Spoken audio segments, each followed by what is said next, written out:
Hello bookworms! Today I'm going to be doing a September wrap-up, but I'm actually doing my wrap-up a little bit differently this month. I decided to split it into two videos because I'm going to do one video wrapping up all of the novels that I read this month, and then a separate video wrapping up all of the comics and manga that I read for the month, because I read a lot of them, and if I didn't do that, this would be a super long video. And also then you can kind of choose if you're interested in both or if you only want to see one or the other. It'll just be easier for you overall. Okay, so I'm actually going to start this video with the comics and manga that I read because that's what's on top of my pile. I am really only going to be reviewing graphic novel trades and manga, but there is one single issue that I really do want to talk about before I jump into the rest of the stuff that I read this month. That is Aftershock, and this is written by Marguerite Bennett with art by Rafael de la Torre. Mike from Aftershock Comics was nice enough to give me a copy of this when Andrew and I were at Baltimore Comic-Con, and I read it and I really enjoyed it, so I just wanted to talk about it and make you guys aware of it because the trade version isn't out yet, but this was a really great first issue. And basically what this book is about is it's kind of like a post-apocalyptic type futuristic world where one day all of the animals become like completely sentient and they kind of like overtake the world.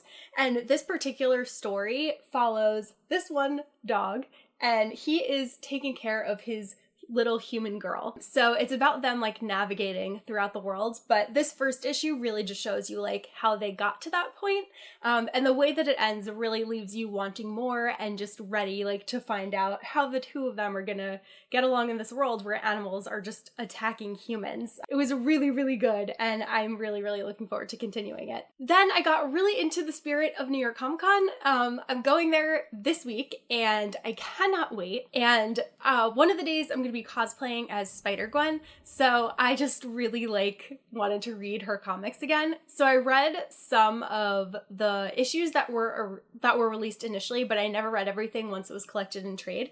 So I started the month reading SpiderGwen Volume 0, Most Wanted, and this just gives you like the beginning of Gwen's story. It takes place, I think, simultaneously with the Spider-Verse storyline, which happened in Amazing Spider-Man, and it's all about Gwen in her alt world and just trying to like figure out what it is that she needs to do. And I like this because it kind of mirrors Peter Parker's world in a way, but there are very distinct differences. I love that Gwen is the one that's bitten by the radioactive spider, and while she then becomes the snarky superhero, it's Peter Parker that dies in her world, and she's kind of doing everything to not necessarily avenge him, but to make up for not being able to save him. I just love how it's done. Gwen is one of my favorite characters. I've said this like time and time again, but I've always been a Gwen Stacy fan. I've never really liked Mary Jane that much, and the fact that Gwen has her own amazing comic now just means so much to me. I just love it to pieces. So I read this volume, and then I also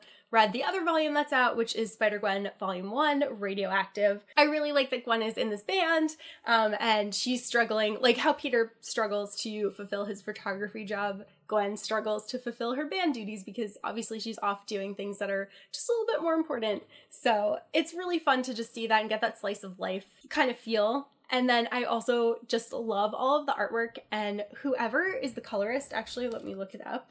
So Rico Renzi is the colorist for this book, and his colors are just phenomenal. I love how like there are a lot of blacks, but it's all like offset with neon colors, and just different scenes that you wouldn't necessarily expect to have neon colors do, and it works so well. And that is part of just what has even attracted me more to the series because it's just so visually appealing. Then, speaking of characters in bands, I read Black Canary Volume 1, Kicking and Screaming by Brendan Fletcher and Annie Wu. And this was actually really cool. It was much different than I was expecting. Black Canary is a really awesome character, and I'm glad that she got her own ongoing, although I'm sad that it's not ongoing anymore now that Rebirth is happening. But this had like a much different feel than I was really expecting. It was even more so than like a superhero story. It was much more of like a sci-fi story. If you've watched Stranger Things and enjoyed it and you haven't read Black Canary yet, I would definitely suggest doing so because I think that fans of that would also definitely enjoyed this story. I thought it was a really fun take on Dina, and I thought it was really cool just to see her in the band and to have her be this like super badass, like much edgier character than she's ever been before. I really enjoyed that interpretation of the character, and this again had fantastic artwork, fantastic colors, just everything about it was so beautiful. Then I read Giant Days Volume 1 by John Allison and Lissa Treeman, and this was really, really good. This was much more of a slice of life story. It follows 3 girls who are college roommates, and all 3 of them like could not be more different from one another, but they're all really, really good characters, and they end up being like best friends, and it's really cute just to see like the different experiences that they've been through and like the different kinds of antics that they get into. And it's even like impossible to pick a favorite character out of the 3 of them because they're all just like so great. If I like absolutely had to choose, I would choose Esther, who's like the gothy kind of character that Disaster just seems to follow around. But I just think that it's so cute, and I really, really liked it. This felt, it almost felt like reading manga, but like it was definitely a much more American type story than a Japanese story, but it was really, really good. And I found myself a lot more interested than I thought that I was going to be. It was also very similar to reading like a contemporary novel. So if you are someone that likes reading contemporary books and you have thought that comics seem interesting, but you're not necessarily sure where to start, this could be a really good place because it definitely captures those elements of things that people that like contemporary YA enjoy. So I would definitely recommend this one. It was so good. I think there are 2 volumes that are currently out, so I really have to pick up the second one because this one was so great. I actually got really lucky this month because pretty much every single comic that I read, I loved. I did have mixed opinions on a couple of manga, but the comics were all just like great. So then I read The Wicked and the Divine, The Faust Act, which is volume 1 by Kieran Gillen and Jamie McKelvey, and I actually halfway through it realized that I did read this before. I thought that maybe I didn't read the full volume, but actually I did, so I reread it, but I liked it again, and now I'll be able to read the second one and have everything fresh in my mind, which will be good. I liked this story a lot. I thought that it is like a really, really fascinating concept because it follows all of these gods who they come back to Earth once every 90 years. There are 12 gods that come back to Earth and they take on the form of a human that's here. So they come back and their lifespan on Earth is only 2 years, and then that's it, they're dead. So also the humans that they were beforehand are dead. And it's just a really, really, like I said, just really interesting concept. And the artwork in this is just gorgeous. Like, I love McKelvey's artwork so much. Like, pretty much everything that he's done I have loved, and this is just no exception. It's wonderful. So I'm really looking forward to getting into the second volume. And then there was also a one-shot that came out like 1 or 2 weeks ago now, and that follows the gods, the same gods that we see in those books, but 90 years prior, and it looks really good. It definitely looks like more kind of like Gothic Victorian type literature, so I have to pick that up too. Then I read Paper Girls Volume 1 by Brian K. Vaughan and Cliff Chiang. This book is, again, more of like a sci-fi kind of graphic novel.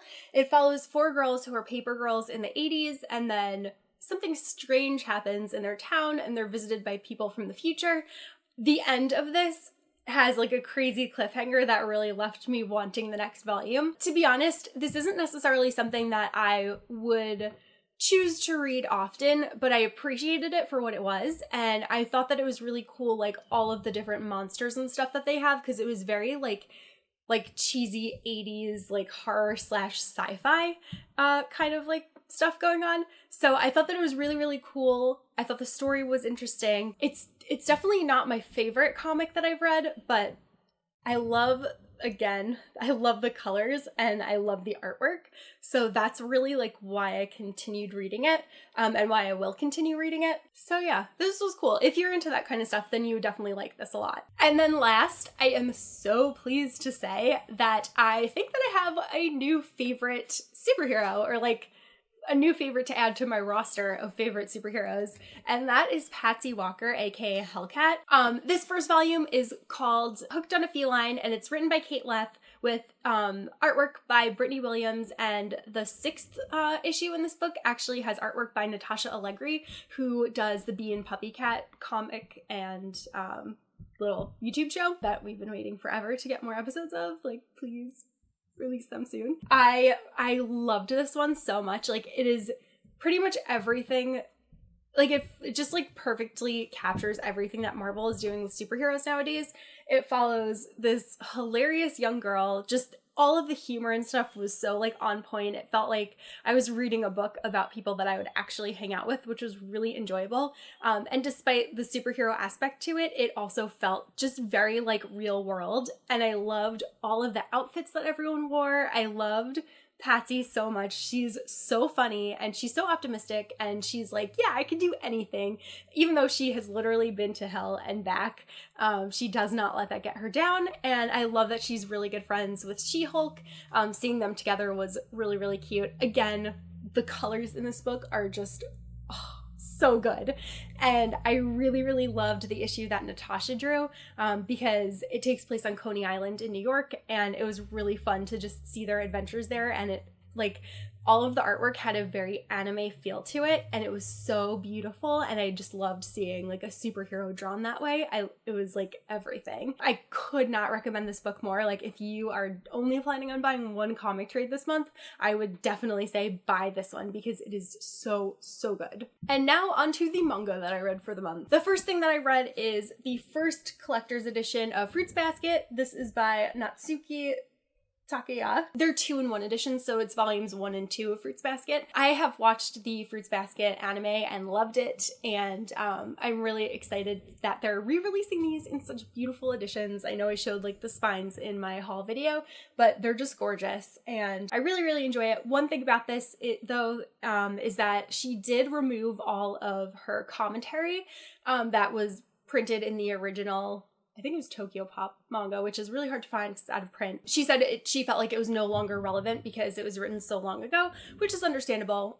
So if you are someone that enjoys reading that kind of commentary, you might be a little bit disappointed that it's not there anymore, but it's still really good. Like, the story is great, and I really loved it, and I'm really looking forward to getting into the volumes that surpass the anime so that I could find out even more of the story that's going on with the characters. Then I read Your Lie in April, Volume 1 by Naoshi Arakawa. This follows a young man who used to be like a prodigy at playing the piano, but he stops after his mother passes away. He just can't do it anymore. And then he meets this new girl who is a violinist, and she is obsessed with music, and she's a brilliant musician, but she's very, very non-traditional and non-classical, and she doesn't really follow, like, traditional classical music rules.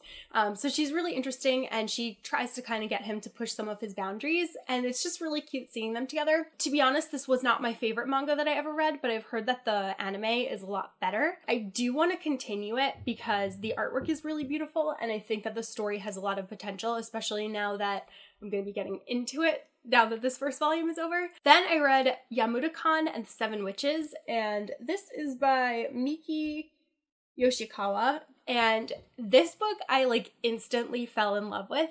It is so funny. So what happens is it follows a guy and a girl who are walking up the stairs at school one day, and then they fall, and the way that they fall makes them accidentally kiss, and then they switch bodies. So then they realize that they have the ability to switch bodies with each other every time that they kiss, which is, like, a very strange superpower. But it's really cool because you get to see the two characters living in each other's shoes, so it's kind of like a Freaky Friday type story. I love the artwork in it. The girl's room is, like, one of my favorite things that I've ever seen. I actually posted a photo of it on Instagram because I'm just obsessed, so I'll leave a link to that down below. They were so cute, so funny that I instantly ordered the rest of the series that's currently available in the US right now. I believe that in Japan there are 25 volumes already and it's still ongoing, but in America we only have like 10 or 12 volumes right now. So yeah, it was really good. It's a little bit more risque though, so if you're sensitive to like certain things, you might not enjoy it as much because there are some like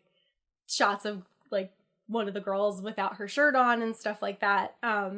But it was really good. I really liked it. Then lastly, I read Kimi ni Todoke, which is by Karuo Shina. And this is the first volume in this series. This is another really long series, and I picked up a lot of it when I did because I've heard such great things about it. It's shoujo manga. It follows a guy and a girl, and this girl is like seen by her classmates as kind of strange, and no one really likes her very much, and they all think that she, like, because she looks like someone that would be in a horror movie, they're all afraid of her, and they start rumors about her and like say all these things that can happen if you like talk to her, if you're nice to her, and it's really mean. And then this popular boy like totally has a crush on her, and he kind of reaches out to her, and then once people see them interacting, things start changing for her.